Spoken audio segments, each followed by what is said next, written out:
بسم اللہ الرحمن الرحیم۔ السلام علیکم۔ آج 26 مارچ بروز منگل ہم بات کریں گے اسلام آباد ہائی کورٹ کے 6 ججز کی جانب سے خط لکھا جاتا ہے سپریم جوڈیشل کونسل کو۔ سپریم جوڈیشل کونسل میں چیف جسٹس آف پاکستان ہیں قاضی فاضل صاحب، ان کو خط لکھا جاتا ہے۔ ان کے ساتھ جو دوسرے سینئر جج صاحب ہیں جسٹس منصور علی شاہ صاحب کو خط لکھا جاتا ہے، اور جسٹس منیب اختر صاحب کو اس میں ایڈریس کیا جاتا ہے۔ منیب اختر صاحب کے علاوہ اس میں جسٹس عامر فاروق صاحب جو اسلام آباد ہائی کورٹ کے چیف جسٹس ہیں ان کو، اور دوسری طرف آنریبل جسٹس محمد ابراہیم خان جو پشاور ہائی کورٹ کے جج ہیں۔ تو یہ 5 ججز سپریم جوڈیشل کونسل کے ممبر ہیں چیف جسٹس کی سربراہی میں۔ سپریم جوڈیشل کونسل اس کو ایک خط لکھا ہے 25 مارچ 2024 کا یہ خط ہے۔ اسلام آباد ہائی کورٹ کے 6 ججز کی جانب سے یہ خط لکھا گیا ہے، اور اس میں یہ لکھا گیا ہے کہ ہم گائیڈنس لینا چاہتے ہیں with regard to the duty of a judge to report and respond to action on part of members of the executive, including operative of intelligence agencies that seek to interference with the discharge of his/her official functions and qualify as intimidations, as well as the duty to report any such action that come to his/her attention in relation to colleagues or members of the courts that the high court supervise. کہ جی ہماری جو supervision میں جتنے بھی معاملات ہو رہے ہیں، ہم آپ سے گائیڈ لائن لینا چاہتے ہیں کہ کیا یہ جو جتنی انٹرفیئرنس ہو رہی ہے اور جس طریقے سے مداخلت ہو رہی ہے، اسلام آباد ہائی کورٹ کے 6 جج کہہ رہے ہیں کہ اس کے اوپر ہمیں یہ واضح ہونا چاہیے کہ ایجنسیوں کا ججز کو بلیک میل کرنا، ججز پر اثر انداز ہو کر انجینئرڈ فیصلے کرنا کیا کوئی پالیسی ہے، یہ سوال پوچھا گیا ہے۔ اس میں پہلے نمبر پر کہا گیا ہے کہ جو عمران خان کی مبینہ بیٹی کا ٹیرین کیس تھا، اس میں درخواست ناقابل سماعت قرار دینے والے ججز پر شدید دباؤ ڈالا گیا۔ یہ 3 رکنی بینچ تھا، عامر فاروق صاحب کی سربراہی میں، چیف جسٹس عامر فاروق صاحب کی سربراہی میں محسن اختر کیانی صاحب اور جسٹس ارباب محمد طاہر صاحب۔ آپ کو یاد ہوگا کہ درخواست کو ناقابل سماعت قرار دینے کا 2 ججز نے فیصلہ جاری کر دیا، اور جو چیف جسٹس صاحب تھے انہوں نے پھر بعد میں ایک نوٹس پریس ریلیز جاری کی کہ یہ بینچ ہی توڑ دیا جاتا ہے۔ انہوں نے یہ خط بھی لکھا تھا کہ ہم نے جب یہ فیصلہ بھجوا دیا ہے تو یہ فیصلہ کیوں نہیں، اکثریتی فیصلہ یہ ہے کہ درخواست ناقابل سماعت ہے تو کیوں نہیں اس کو اپلوڈ کیا جا رہا۔ اس پر پھر chief justice Islamabad high court نے اس معاملے کو نوٹس ایک پریس ریلیز جاری کر دی تھی اور کہا تھا کہ نہیں یہ نیا بینچ بنے گا۔ اب اس کا بھی حوالہ دیا ہے اپنے خط میں کہ جی دباؤ ڈالا گیا، ایک جج ہائی بلڈ پریشر کی وجہ سے اسپتال بھی پہنچ گئے، اور ان کی مداخلت کی وجہ سے مئی 2023 میں چیف جسٹس پاکستان اور chief justice Islamabad high court کو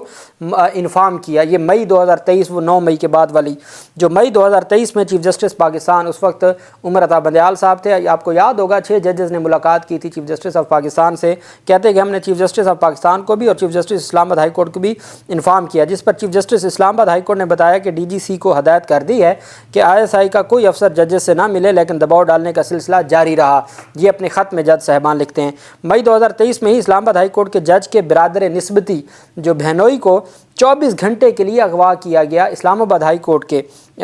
جج کے اغوا کاروں کو اپنے آپ کو ایجنسیوں کا بتاتے رہے، ان کے اہل خانہ کی جاسوسی کی گئی اور برادر نسبتی کو اغوا کے دوران ٹارچر کرتے ہوئے کرنٹ بھی لگایا گیا اور ویڈیو ریکارڈ کرانے پر مجبور کیا گیا۔ بعد میں جج کے خلاف ریفرنس سپریم جوڈیشل کونسل میں دائر کیا گیا اور میڈیا کمپین بھی چلوائی گئی۔ 3 مئی 2023 کو اسلام آباد ہائی کورٹ کے انسپیکشن جج ایسٹ نے چیف جسٹس کو انفارم کیا کہ ڈسٹرکٹ ججز پر دباؤ ڈالا جا رہا ہے، یہاں تک کہ ایک ڈسٹرکٹ اینڈ سیشن جج کے گھر پر کریکر حملے بھی کیے گئے۔ انسپیکشن جج کو بلا کر چیف جسٹس نے کنفرمیشن لی، اس کو OSD کیا اور وہ بہاولپور تعینات کر دیا، اسلام آباد سے اس کو پنجاب میں۔ جس نے آگے انفارمیشن دی، جس نے آگے شکایت لگائی، ان کو ہی OSD بنا کے بہاولپور بھیج دیا۔ 10 مئی 2023 کو chief justice Islamabad high court کو ججز نے خط میں جو اداروں کے خلاف، یہ 10 مئی 2023 کی بات ہو رہی ہے، 9 مئی کے بعد 10 مئی 2023 کو chief justice Islamabad high court کو ججز نے خط میں اداروں کے خلاف توہین عدالت کی کارروائی کا لکھا، لیکن کوئی ایکشن نہیں لیا گیا، جس کے بعد اسلام آباد ہائی کورٹ کے 6 ججز نے chief justice of Pakistan Umar Ata Bandial, justice اعجاز الحسن اور جسٹس قاضی فاضل صاحب کے علم میں معاملہ لایا۔ یہ مئی 2023 میں ہی قاضی فاضل صاحب کے علم میں بھی یہ بات تھی اور عامر فاروق صاحب کے علم میں بھی یہ بات تھی۔ یہ آج معزز ججز تقریباً 1 سال کے بعد جو خط لکھ رہے ہیں، جس کو اوپن انہوں نے کیا ہے، تو وہ یہ کہتے ہیں کہ وہ ان کو پہلے ہی پتہ تھا۔ کہتے ہیں جی 2023 کی گرمیوں میں اسلام آباد ہائی کورٹ کے ایک جج سرکاری رہائش گاہ منتقل ہوئے تو دیوار میں لگی ایک لائٹ سے خفیہ ویڈیو آڈیو ریکارڈنگ کیمرہ برآمد ہوا جس میں سم کارڈ بھی تھا۔ ایک اور کیمرہ جج کے ماسٹر بیڈ روم سے برآمد ہوا جو ہمہ وقت ویڈیوز آڈیوز کی ٹرانسمیشن کہیں کر رہا تھا۔ خفیہ کیمراز کے ساتھ، یہ اسلام آباد ہائی کورٹ کے ججز کے گھروں پر کیمرے کی بات وہ خود بتا رہے ہیں، خفیہ کیمراز کے ساتھ ایک USB برآمد ہوئی جس میں اسلام آباد ہائی کورٹ کے دیگر ججز کی خفیہ ویڈیوز بھی موجود تھیں۔ یہ معاملہ بھی chief justice Islamabad high court کے علم میں لایا گیا کہ معلوم کیا جائے کہ ججز کی پرائیویسی میں کون مداخلت کر رہا ہے۔ اسلام آباد ہائی کورٹ کے 5 ججز نے 12 فروری 2024 کو chief justice Islamabad high court عامر فاروق کو خط میں ڈسٹرکٹ جوڈیشری میں ایجنسیوں کی مداخلت اور ججز کی جاسوسی سمیت معاملات پر فل کورٹ اجلاس بلانے کا مطالبہ کیا جو تاحال نہیں بلایا گیا۔ یہ اس خط میں جو بڑا سخت قسم کا خط ہے جو لکھا گیا ہے اور اس میں یہ تمام کے تمام پہلو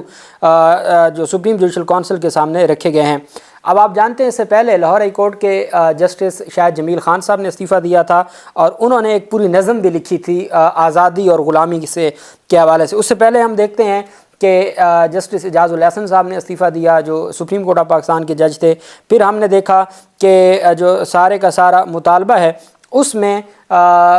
یہ جو اہم ایشو تھا جسٹس مزار نقوی نے استعفیٰ دیا، وہ بھی ہم سب کے سامنے تھا۔ اب اس سارے معاملے پر پاکستان تحریک انصاف کی لیگل ٹیم کے سربراہ ایڈوکیٹ حامد خان جو سب سے بڑی بار کے گروپ کو ہیڈ کرتے ہیں، انہوں نے chief justice Islamabad high court سے استعفے کا مطالبہ کر دیا ہے۔ ان کا یہ ماننا ہے کہ ہر صورت استعفیٰ دیا جائے اور کسی صورت بھی آئین اور قانون کی جو خلاف ورزی ہے وہ نہیں ہونی چاہیے۔ عدلیہ میں خفیہ اداروں کی مداخلت اور ججز پر اثر انداز ہونے کے معاملے پر جوڈیشل کنونشن بلایا جائے۔ یہ آخر میں جو پلی لی گئی ہے وی therefore request that a judicial convention be called to consider the matter of interference of intelligence operatives with judicial functions and or intimidation of judges in manners that undermine independence of the judiciary۔ کہ ان ساری چیزوں کو مد نظر رکھتے ہوئے آپ ایک جوڈیشل کنونشن بلائیں۔ such convention might probe further information as to whether judges of the high court have had experience similar to those narrated above، کہ جو باقی ہائی کورٹ کے ججز ہیں کیا ان کے ساتھ بھی یہی کچھ ہوا ہے جو ہمارے ساتھ ہوا ہے۔ Such institutional consultation might then assist the Supreme Court to consider how best to protect independence of judiciary, put in place a mechanism to affix liability for those who undermine such independence, and clarify for the benefit of individual judges to course of action they must take when they find themselves at the receiving end of interference and or intimidation by members of the executive۔ کہ executive authorities کی جانب سے جو ہمیں دباؤ ہے جب تک وہ ختم نہیں ہوگا تو ذمہ داریاں بہتر انداز میں نہیں نبھائی جا سکتی اور ہر صورت یہ جو معاملہ ہے اس کو حل ہونا چاہیے۔ اب یہ اندازہ لگائیں کہ اسلام آباد ہائی کورٹ کے جسٹس میاں گل حسن اورنگزیب صاحب اور جسٹس سمن رفت امتیاز صاحبہ سائفر کیس میں بھی پاکستان تحریک انصاف کے سربراہ عمران خان کے جو کیس تھا سائفر کا، اس کو 2 دفعہ کالعدم قرار دے چکے۔ اور یہ ایک آپ اس کو سمجھ سکتے ہیں کہ یہ اب میں ابھی بیرسٹر صلاح الدین کو بھی دیکھ رہا تھا، حامد خان صاحب نے بھی اس کے اوپر بات کی ہے، باقی جو سینئر وکلاء ہیں وہ بھی اس کے اوپر بات کر رہے ہیں، بار ایسوسیشن بار کونسل بھی اس کے اوپر بات کریں گی کہ یہ ایک ایسی اتنا بڑا ایلیگیشن ہے کہ اس کے اوپر جو چیف جسٹس آف پاکستان ہیں ان کو آج کو نوٹس لینا ہوگا اور آج کو نوٹس لے کر ان تمام کے تمام معاملات کو دیکھنا ہوگا۔ اور اگر ان چیزوں کو عدالتوں کی جانب سے اب پاکستان بار کونسل ہے یا سپریم کورٹ بار ایسوسیشن ہے یا جو باقی ہیں ان سب کو یہ دیکھنا ہوگا کہ اس وقت جوڈیشری کہاں پہ کھڑی ہے۔ اور ہم نے ابھی جسٹس شوکت عزیز صدیقی کا فیصلہ پڑھا ہے جس میں معزز سپریم کورٹ آف پاکستان نے ان کو اتنے سالوں بعد بحال کیا ہے۔ تو بجائے اس کے کہ یہ معاملات بعد میں آئیں اور بعد میں چیزیں ہوں تو چیزیں اس طرح ہوں کہ آئین اور قانون کے مطابق ہوں۔ ایک پیراگراف میں جو پاکستان تحریک انصاف کے رہنما ہیں شہزاد اکبر، وہ الزام لگاتے ہوئے ساتھ کہتے ہیں، وہ ایڈ کرتے ہیں، وہ کہتے ہیں کہ میرے بھائی کو گرفتار کیا گیا تھا اور میرے بھائی کو جو اغوا کیا گیا حبس بیجا میں رکھا گیا، کیس معزز جج کے پاس تھا اسلام آباد ہائی کورٹ کے جسٹس محسن اختر کیانی صاحب کے پاس، اور اس کے بعد پھر کہتے ہیں جی کہ وہ بہنوئی کے اغوا کا معاملہ ہوا اور پھر کیس چیف جسٹس صاحب کو بھجوا دیا گیا اور وہ دوبارہ کیس نہ لگا اور 95 دن کے بعد وہ کہتے ہیں کہ میرے بھائی واپس ہے۔ یہ ان کی جانب سے جو ایلیگیشنز لگائے جا رہے ہیں۔ عمران خان کے خلاف ٹیریان وائٹ کیس سے ججز کی رائے میں اختلاف کا آغاز ہوا، چیف جسٹس عامر فاروق نے کیس قابل سماعت قرار دیا، جبکہ کیس ناقابل سماعت قرار دینے والے ججوں پر اور وہ کہتے ہیں اپنے اس میں خط میں کہ ہمارے اوپر رشتہ داروں اور دوستوں کے ذریعے بے حد پریشر ڈالا گیا۔ ہم نے یہ معاملہ اس وقت چیف جسٹس آف پاکستان کے سامنے بھی رکھا، chief justice Islamabad high court کے سامنے بھی رکھا، تو انہوں نے بھی کہا کہ جی ہم بات کرتے ہیں۔ انہوں نے باقاعدہ طور پر Muhammad Sajid versus Imran Ahmed Khan Niazi writ petition number 3061/2022 اس کا حوالہ دیا۔ The matter was reserve to determine the question of maintainability on 30 March 2023 the presiding جج circulated his draft opinion finding the petition maintainable. جو ہیڈ کرنے والے جج تھے عامر فاروق صاحب، انہوں نے فیصلے کا جو ڈرافٹ ہے وہ باقی 2 ججز کو بھی بھجوایا، جس میں انہوں نے درخواست کو قابل سماعت قرار دیا۔ While the other 2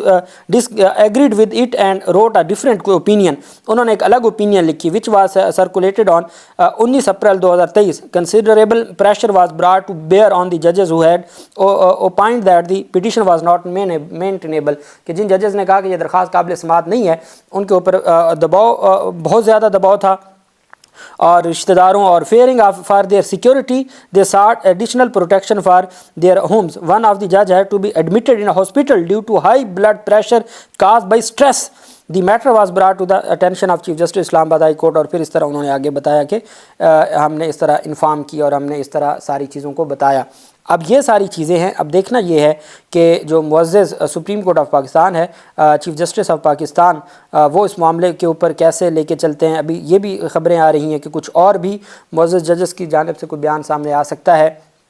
chief justice Islamabad high court سے حامد خان صاحب نے استعفیٰ بھی طلب کیا ہے، باقی بھی بار کونسلز کی جانب سے، وکلاء کی جانب سے بھی یہ ساری چیزیں آئیں گی، اور اب دیکھنا یہ ہے کہ یہ سارا معاملہ کس طرف جاتا ہے۔ اللہ پاک ہمارے ملک کی حفاظت کرے، اللہ پاک پاکستان کی حفاظت کرے، اللہ پاک پاکستان کا حامی و ناصر ہو۔ بہت شکریہ، اللہ حافظ، پاکستان زندہ باد۔